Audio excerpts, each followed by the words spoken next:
میں جمعہ پڑھانے کا طریقہ کیا گھر میں نماز جمعہ پڑھایا جا سکتا ہے؟ اگر پڑھایا جا سکتا ہے تو اس کا طریقہ کار کیا ہے اور کتنے لوگ ہونے چاہیے؟ طلال صاحب لاہور سے۔ ہماری رائے یہ ہے، جامعۃ الرشید کے علماء کی بھی رائے یہی ہے کہ ان حالات میں گھر میں جمعے کی اجازت نہیں ہے، اس لیے کہ جمعے کے لیے فقہاء نے ایک بڑی شرط بیان کی ہے، اذن عام پبلک کو آنے کی اجازت دینی چاہیے۔ اگرچہ بعض علماء کا یہ بیان آیا ہے کہ وہ جو اذن عام کی فقہاء نے حکم بیان کیا ہے وہ جب کسی مجبوری سے نہ روکا جائے، تو اگر کوئی کسی مجبوری سے لوگوں کو روک رہا ہے تو پھر وہ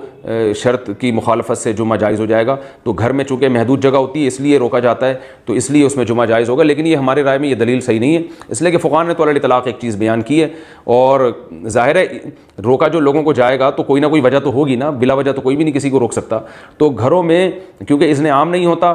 اس لیے بھی اس میں جمعہ جائز نہیں ہے۔ اور ایک اور مصلحت کی خلاف ورزی ہے کہ جمعے کی اہمیت کے بھی خلاف ہے یہ۔ اگر اس طریقے سے آج لوگوں کو اجازت دے دی جائے گھر گھر جمعہ کرنے کی، تو کل کیا ہوگا؟ جمعے کا تو مطلب ہی جو جمعہ ہے نا، جمعہ یہ کہتے ہی اجتماع کو ہیں، اجتماع سے نکلا ہے، کراؤڈ کو کہتے ہیں۔ تو اگر اس طرح سے لوگوں کو اجازت دے دی جائے تو پھر نتیجہ یہ نکلے گا کہ جمعے کی ویلیو ختم ہو جائے گی اسلام میں، جو کراؤڈ اور اجتماع جو مقصد تھا وہ سارا ختم ہو جائے گا، اور پھر کل یہی ہوگا کہ آج مسجد میں ذرا لیٹ ہو گیا ہوں تو چلو بیگم پیچھے کھڑی ہو جاؤ، دو چار محلے کے اور لوگ چلو ادھر ہی جمعہ پڑھ لیتے ہیں، ہر جگہ جمعہ ہو رہا ہوگا، تو یہ مصلحت کے بھی خلاف ہے۔ تو میں جو یہ بات کہہ رہا ہوں یہ حضرت مفتی تقی عثمانی صاحب کی رائے بھی یہی ہے، اور انہوں نے اسی پر بات کی ہے کہ ہم گھروں میں آج کل جو لاک ڈاؤن کی وجہ سے مسجدوں میں جو گورنمنٹ نے جمعے کو محدود کر دیا، تو وہ اس کی بیس پر ہم گھروں میں لوگوں کو جمعہ پڑھنے کی اجازت نہیں دے سکتے۔ تو یہی رائے حضرت مفتی تقی عثمانی صاحب کی بھی ہے، جامعۃ الرشید کے علماء کی بھی یہی رائے ہے، لیکن بہرحال اختلافی مسئلہ ہے، بعض علماء جائز کہہ رہے ہیں۔ تو جب کوئی اختلافی مسئلہ ہو کسی بھی عالم کو آپ فالو کر لیں، کسی دوسرے پر آپ طنز نہ کریں،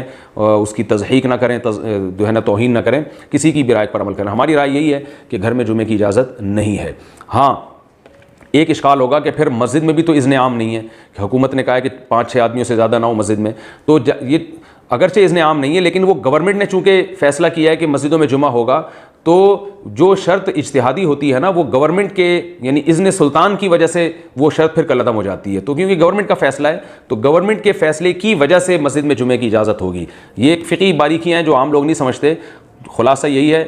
خلاصہ میں بتا دیتا ہوں، وہ سمجھ میں آ جائے تو اچھی بات ہے، کہ مسجد میں جمعہ پڑھیں نہیں ہو سکتا، اگر گورنمنٹ نے پابندی لگائی ہے آپ کے مسجد میں جانے پر، تو گھر میں ظہر کی نماز پڑھیں۔ پھر اس میں دو رائے ہیں علماء کی، بعض علماء کہتے ہیں کہ جماعت سے پڑھیں، بعض کہتے ہیں انفرادی پڑھیں، تو ہماری رائے یہی ہے کہ انفرادی پڑھی جائے گی جماعت۔ اگرچہ بہت بڑے عالم ہیں حضرت مفتی تقی عثمانی صاحب، ان کی رائے یہ ہے کہ ظہر گھر میں جماعت سے بھی پڑھ سکتے ہیں، لیکن جامعۃ الرشید کے علماء کو اس رائے پر اطمینان نہیں ہے۔ وہ تو علماء میں اختلاف رائے ہوتا ہے، دلائل کیا ہیں اس بحث میں جانے کی ضرورت نہیں ہے، پیچیدہ بحث بن جائے گی۔ احتیاط یہی ہے کیونکہ اس پر سب کا اتفاق ہے کہ گھر میں ظہر کی نماز انفراداً پڑھنا تو بالکل جائز ہے، جماعت میں اختلاف ہے، اس لیے ہم کہتے ہیں بھائی انفراداً پڑھ لو جمعے کے دن گھر میں ظہر کی نماز، باقی جو گھر میں نمازیں پڑھیں گے وہ آپ جماعت ہی سے پڑھیں گے۔ لیکن اگر کوئی حضرت مفتی تقی صاحب کے فتوے کو فالو کرتا ہے اور گھر میں ظہر کی نماز جماعت سے پڑھ لیتا ہے تو وہ بھی اللہ کی رحمت سے امید ہے انشاءاللہ کہ ایک بڑے عالم کو فالو کر رہا ہے کوئی، لیکن